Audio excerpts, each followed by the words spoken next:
चंडीगढ़ में आज मेयर को लेकर के ऐतिहासिक फैसला आया है और ये फैसला इसलिए भी खास माना जा रहा है क्योंकि इस बार जो चुनाव लड़े गए थे वो अलायंस में लड़े गए थे। आम आदमी पार्टी और कांग्रेस जो थे मिलकर के चुनाव लड़े गए। समीकरण बहुत कुछ कहते थे पर जो फैसला था वो उच्च आयोग ने बदल दिया। क्या कहते हैं हमारे साथ कांग्रेस के सीनियर नेता एच.एस. लकी हैं। बड़ा रोल निभाया इन्होंने भी इस चुनावों में, एक अहम रोल आपका भी इसमें देखने को मिला है। हालांकि जब पहली बार रिजल्ट आए तो जरूर निराशा हाथ लगी थी, पर उच्च आयोग के इस फैसले को किस तरह से देखते हैं? देखो, उच्च न्यायालय का फैसला सचमुच में बहुत ही ऐतिहासिक है और हम उम्मीद से टकटकी लगाकर उच्च न्यायालय की तरफ देख रहे, सर्वोच्च न्यायालय की तरफ देख रहे थे कि सर्वोच्च न्यायालय न्याय की रक्षा करेगा, सच की रक्षा करेगा। आज वही हुआ। सर्वोच्च न्यायालय ने जो अपना फैसला दिया है उससे न्याय की जीत हुई है, सच्चाई की जीत हुई है।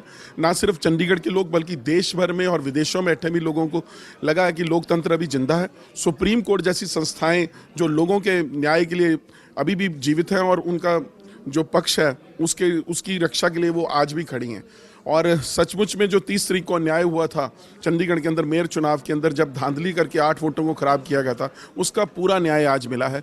और मैं सुप्रीम कोर्ट का धन्यवाद करता हूं कि उन्होंने सच्चाई का साथ दिया, न्याय का साथ दिया और ऐसे लोगों को भी सबक दिया है जो चंद मिनटों की, मैं समझता हूँ, वाहवाही के लिए, सिर्फ जीत के लिए दूसरों की जीत को हार में बदलने की कोशिश करते हैं। ऐसे लोगों के लिए तो एक सबक है कि वो दोबारा से ऐसा काम ना करें जिससे कि लोकतंत्र भी शर्मिंदा हो और चंडीगढ़ के लोग भी शर्मिंदा हों कि ऐसे व्यक्ति ने ऐसा काम किया। इसलिए मैं समझता हूँ बहुत बड़ा दिन है इंडिया अलायंस के लिए। इंडिया अलायंस की पहली जीत चंडीगढ़ से हुई है और ये जीत जारी रहेगी और पूरे देश में इसका मैसेज जाएगा बहुत बड़ा। इंडिया अलायंस की बात जो है चंडीगढ़ में फिलहाल हुई थी, पर अगर बात की जाए तो डिप्टी मेयर और सीनियर डिप्टी मेयर के जो चुनाव होते हैं वो मेयर करवाता है। अब मेयर जो है वो बदल गया है, पर अगर देखा जाए क्या आगे रोल आप देखते हैं कि किस तरह से ये रहेगा? क्या दोबारा वो चुनाव करवाए जाएंगे? देखिए, वो चुनाव तो होंगे क्योंकि जो सीनियर डिप्टी मेयर और डिप्टी मेयर हैं वो भी गलत बैठे।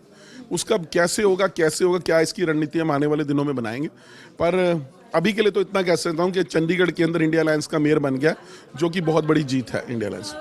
पिछले दिनों अगर देखा गया तो और भी चीज़ें जो हैं वो प्लस और माइनस हुई हैं। आपके जो अलायंस में थे उसमें से कुछ पार्षद कम हुए हैं, तो ऐसे में क्या आपको इत्तेफाक रखते हैं कि सीनियर डिप्टी मेयर और डिप्टी मेयर आपके हक में आएगा? हर बदलते दिन के साथ राजनीति बदलती है, आगे आगे देखिए होता है क्या। आखिरी सवाल मैं आपसे लूंगी, इंडिया अलायंस जो है अब चंडीगढ़ में तो कमाल कर गया है, इसको आगे भी कंटिन्यूटी मिलेगी, कई और राज्यों में भी देखने को मिलेगा? पूरे देश में कमाल करेगा, पूरे देश में इंडिया अलायंस की सरकार बनेगी। आने वाले दिनों में ये आपके सामने प्रूव हो जाएगा। तो ये थे हमारे साथ कांग्रेस से एच.एस. लकी, जिन्होंने आज खुशी जताई है कि इंडिया अलायंस की पहली सफलता जो है चंडीगढ़ में देखने को मिली है, क्योंकि मेयर जो हैं वो सुप्रीम कोर्ट के आदेशों के बाद जो हैं चंडीगढ़ में अब अलायंस के बने हैं। वीडियो जर्नलिस्ट जैसे के साथ खबरें अभी तक के लिए चंडीगढ़ से हरसिमरत।